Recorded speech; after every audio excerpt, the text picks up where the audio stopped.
Hello friends, देखिए हम लोग पढ़ रहे थे कंप्लीट मैथ में हम लोग पढ़ रहे थे नंबर सिस्टम। और नंबर सिस्टम का 6 क्लास हम पहले पढ़ा चुके हैं। आज हमारा नंबर सिस्टम का 7वां क्लास होने वाला है। आप पार्ट 1 पार्ट 2 ऐसे करते देखते आइए शुरू से, तो आपको ज़्यादा समझ में आएगा। कंप्लीट मैथ है तो आज हम 7वां पार्ट में पढ़ेंगे। इसमें कोई थ्योरी से है नहीं, डायरेक्ट हम क्वेश्चन से बताएंगे आपको 7वां में कि कुछ प्रश्न है, उसको उसी टाइप का प्रश्न आप किस तरह से बना सकते हैं। तो हम सवाल लेकर आए हैं। तो आप पहले 1 2 पूरा 6 तक वीडियो आप कंप्लीट नहीं देखे हैं तो आप पहले जाइए वो वीडियो देख कर आइए, फिर यहाँ ज़्यादा समझ में आएगा।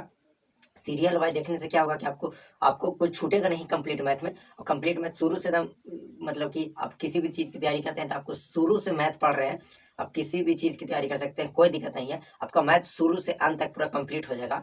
आप शुरू से देखते आइए। तो चलिए हम आज की क्लास को स्टार्ट करते हैं। तो आज की क्लास को स्टार्ट करते हैं। देखिए आपका पहला प्रश्न क्या है।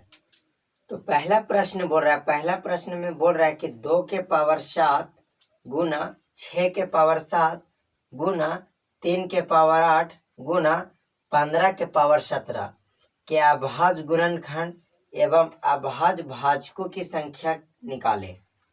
देखिए प्रश्न में क्या बोल रहा है, 2 के पावर 10, 6 के पावर, देखिए बोल रहा है 2 के पावर 10, 6 के पावर 7।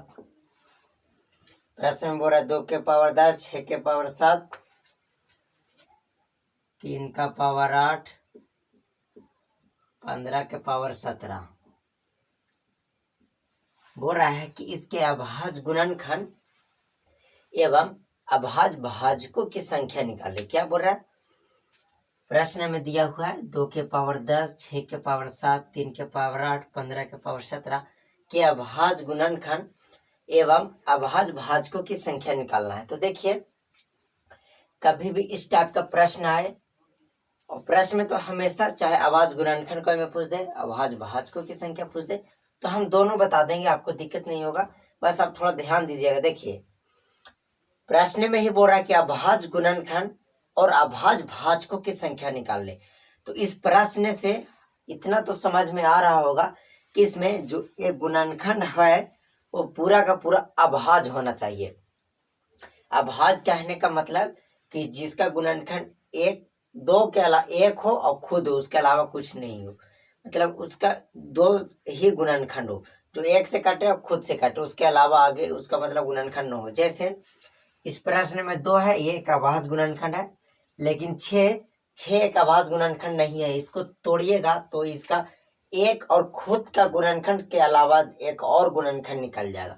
तो आप इसको इस तरह से तोड़ सकते हैं, 2 गुना का 3। इसका पावर 6 का पावर 7 था, तो इससे जो सदस्य बना उसका पावर भी तो हम 7 कर सकते हैं, कोई दिक्कत नहीं है।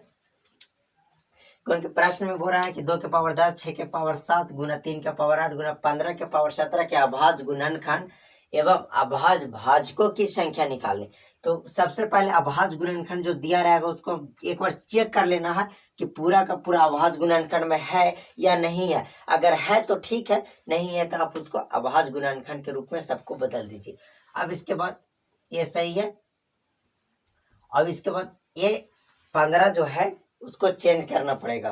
15 सॉरी, प्रश्न में 5 है, 5 के पावर 17। तो अब सब अभाज्य गुणनखंड के रूप में हमारा आ गया। अब देखिए क्या करते हैं, अब निकालते हैं अभाज्य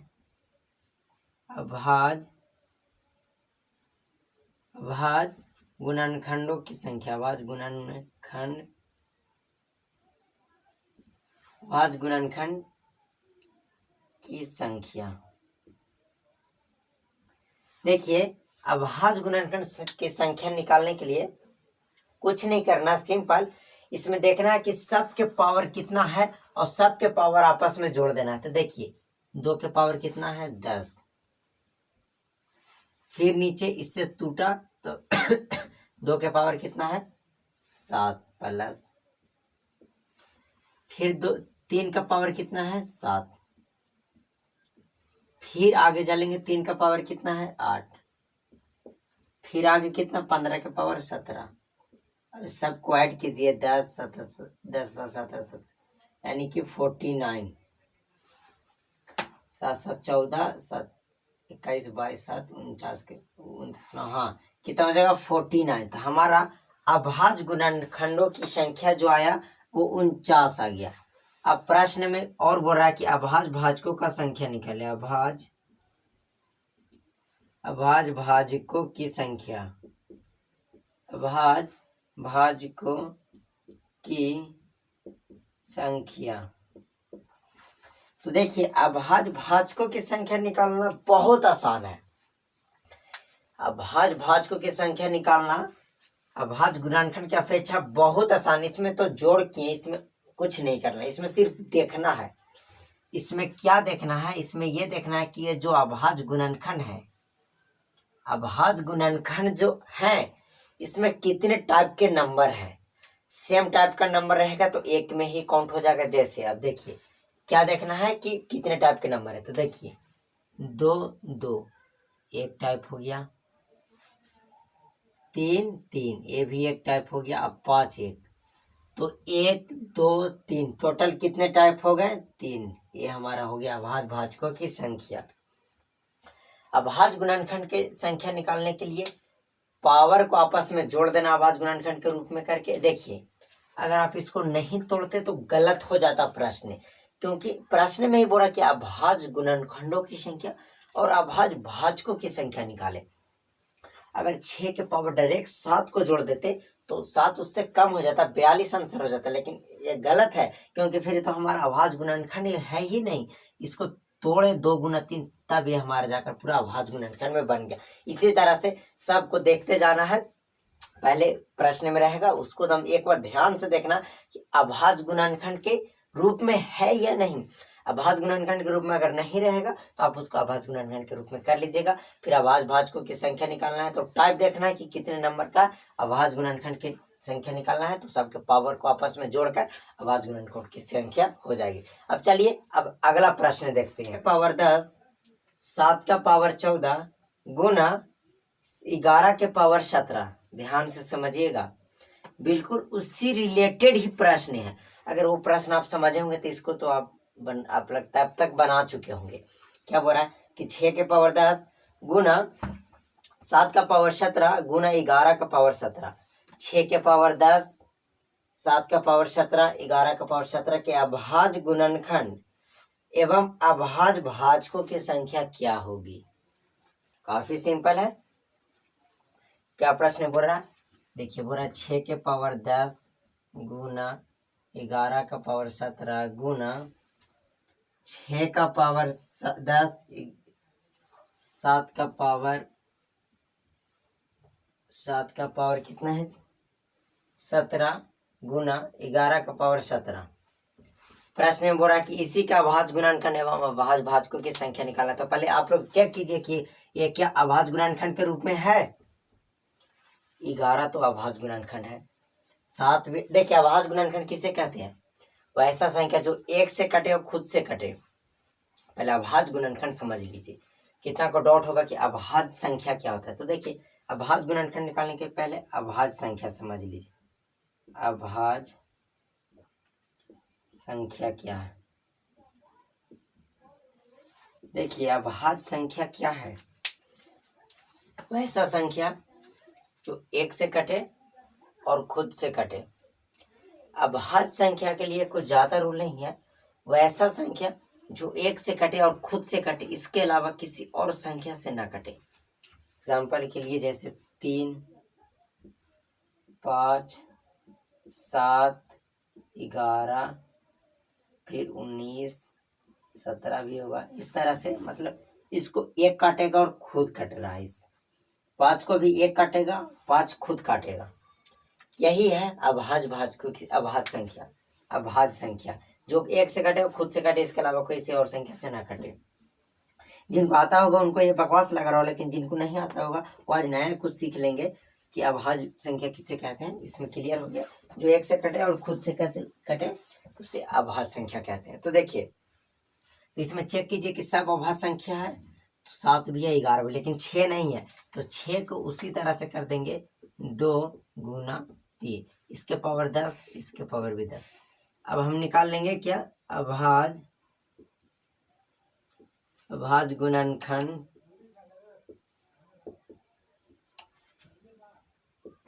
के संख्या बराबर क्या हो जाएगा, देखिए पावर को सबको जोड़ देना, 10 10 10 प्लस 10 प्लस 17 प्लस 17 17 प्लस 17 क्या हो जाएगा, 0 0 7 7 14 के 4 हाथ में, फिर 1 2 3 4 अब 1 5 तो 54 आया, जो अभाज्य गुणनखंडों के संख्या आ गया। 54 जो आया हमारा अभाज्य गुणनखंडों की संख्या आ गया। अब हमें प्रश्न में और बोल रहा है कि अभाज्य भाजकों का संख्या भी निकाले। अभाज्य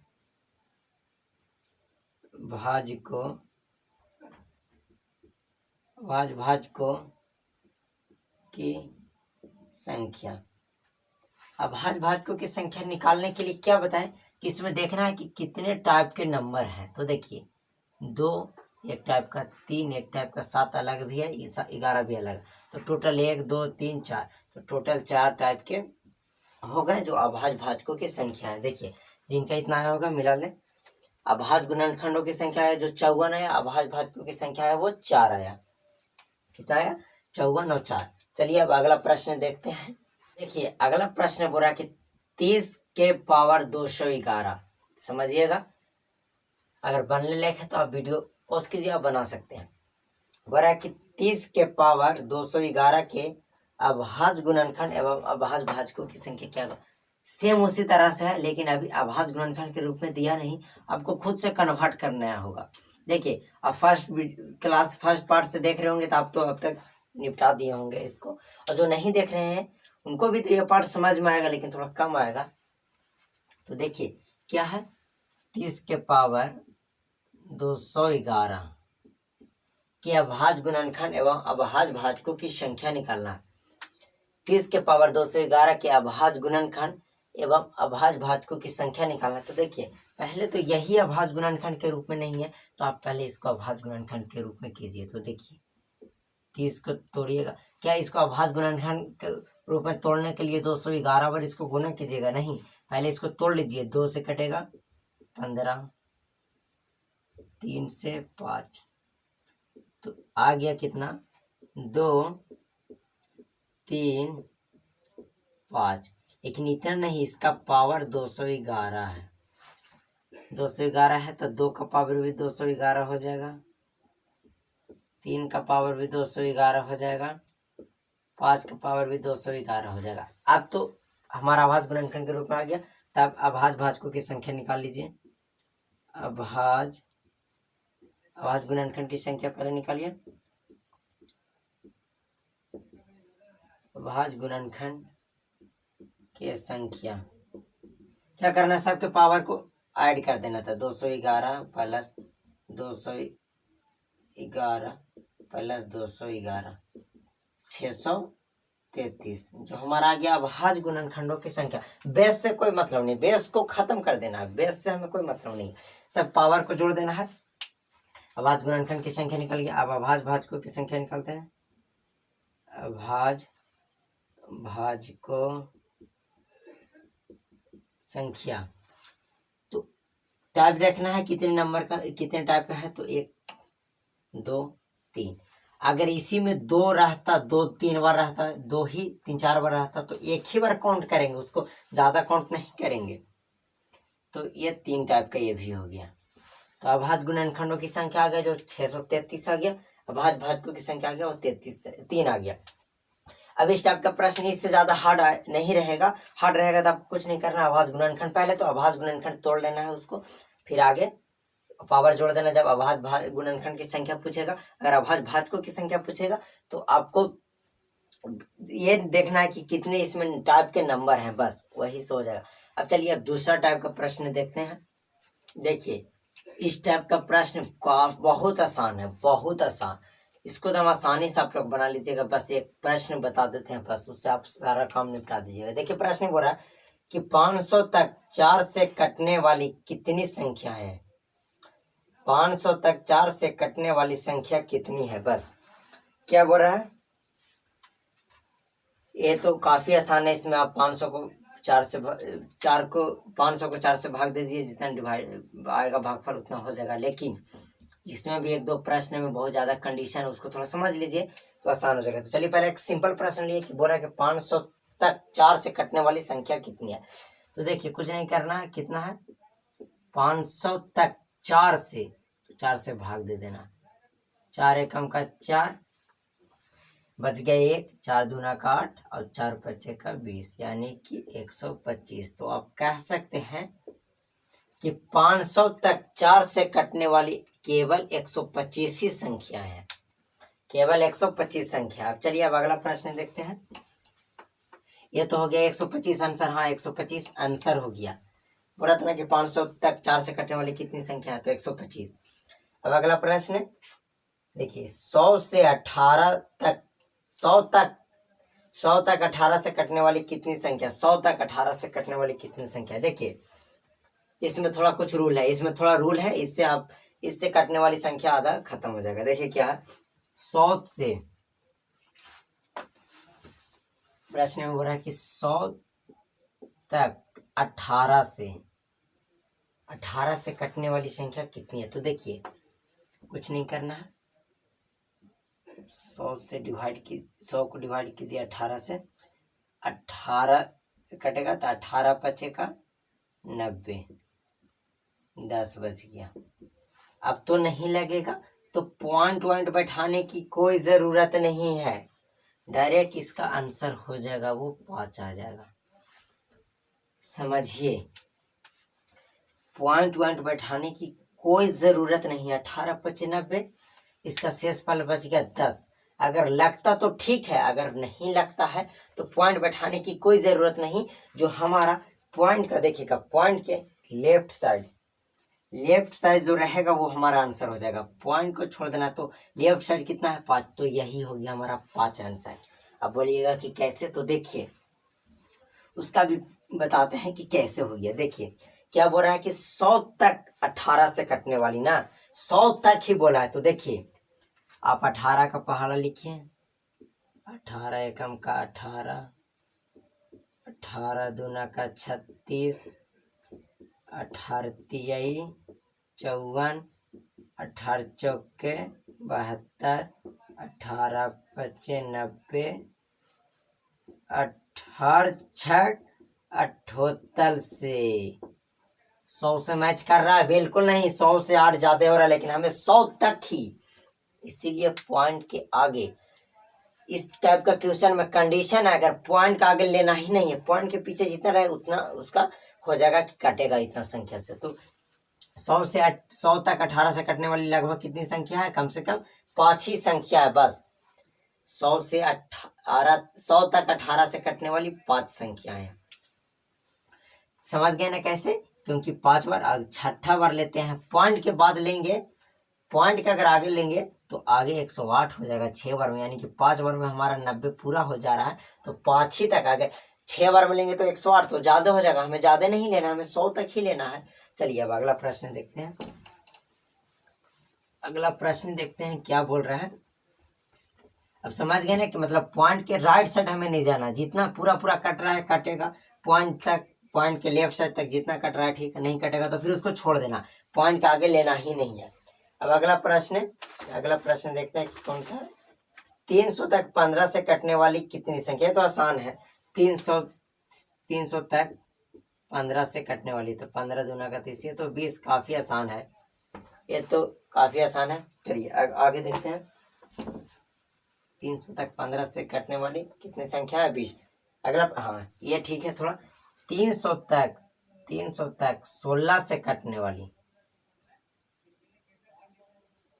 300 तक 16 से कटने वाली कितनी संख्या है। चलिए इसको आप लोग खुद कीजिए, कुछ नहीं करना है। देखिए 300 से 300 को डिवाइड कर देना है, नीचे जितना 16 एकम का 16, 14 0। अब लगाना है कितना बार में लगेगा, तो 16 6 96, नहीं ज़्यादा लगेगा। देखिए 16 25 80 होता है, यानी कि 80 फिर भी ज़्यादा हो जाएगा, तो 16 7 72, 16 8 28वां से।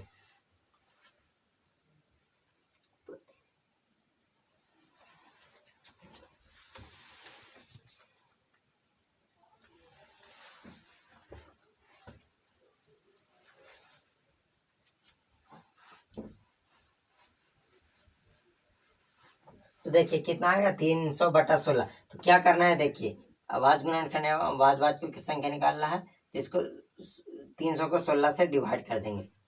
तो देखिए 16 एकम का 16 लगेगा, बच गया 14 40। तो 16 8 28वां से 128, तो बच गया 12। अब 18 ही बचेगा, 16 से तो 12 नहीं लगेगा, तो पॉइंट बैठाएंगे तो 10। तो हमें पॉइंट के आगे जाना ही नहीं था, पॉइंट क्यों बैठाएं, हम यहीं तक इसको समाप्त कर देंगे। तो ये जो 300 तक 16 से कटने वाली संख्या वो 18 है। समझे ना कैसे?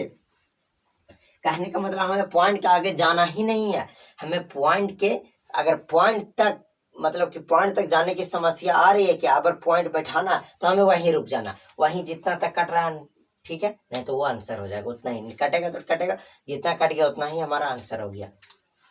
जैसे 16 से 300 को 16 से भाग देंगे तो पूरा पूरा नहीं कटेगा, ये 18 फिर आगे पॉइंट भी आएगा, तो हम पॉइंट के आगे क्यों भाग लगाएं, हमें पॉइंट के आगे मतलब ही नहीं है, हमें पॉइंट के पीछे ही मतलब है।